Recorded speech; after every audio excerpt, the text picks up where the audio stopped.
So this Italian TikToker, he goes by the name Inquisitor. He's a cosplay guy. He loves that stuff. And one day, this girl AJ, she offers to edit some of his videos. Apparently AJ did a really good job on some of these edits, because Inquisitor would respond by saying things like, I love you so much, I'm gonna marry you, and at one point he calls her honey. Now I don't know if he's being friendly here, I don't know if he's being flirty, but he said those things. Here's the thing though. Turns out, AJ's only 17. And Inquisitor, he's 23. And he allegedly didn't know that, but stay with me. Now, AJ doesn't like that Inquisitor talks to her this way, but she doesn't tell him. Instead, she asks for help from her boyfriend, Tito.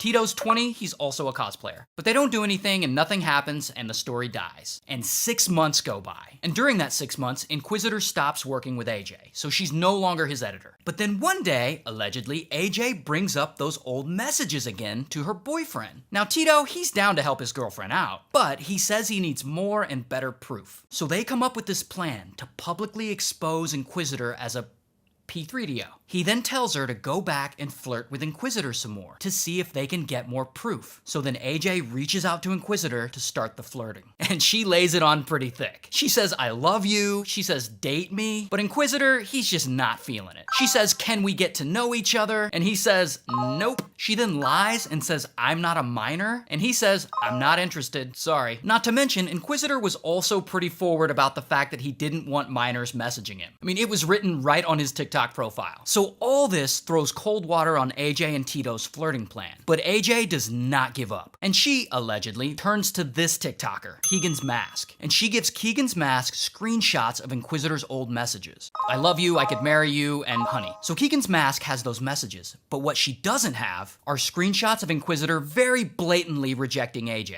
So Keegan's Mask makes a TikTok calling out Inquisitor as a P3DO, showing only the bad messages. And the internet, not knowing anything other than AJ's 17 and Inquisitor's 23, a lot of people start blasting him for being a P3DO. And Inquisitor, he's getting messages about it, he can't control the backlash, and he eventually deletes his Instagram account. But reportedly, the accusations and all the messaging get really bad for him. And about a week ago, Inquisitor goes live on TikTok. And I guess he had like some kind of rope or something set up, and he unalives himself right there on the live stream, right in front of everyone watching. And the TikTok community is shocked and hurt, and the cosplay community, they're hurt. And after a lot of backlash, AJ issues a formal apology, so does Keegan's Mask, and Tito feels bad, and he makes a couple of videos. I'm gonna be honest with you, I really don't know why my girlfriend would want to expose him with only that proof. Then, all of their accounts were suddenly banned or deleted. And, yeah, that's a lot.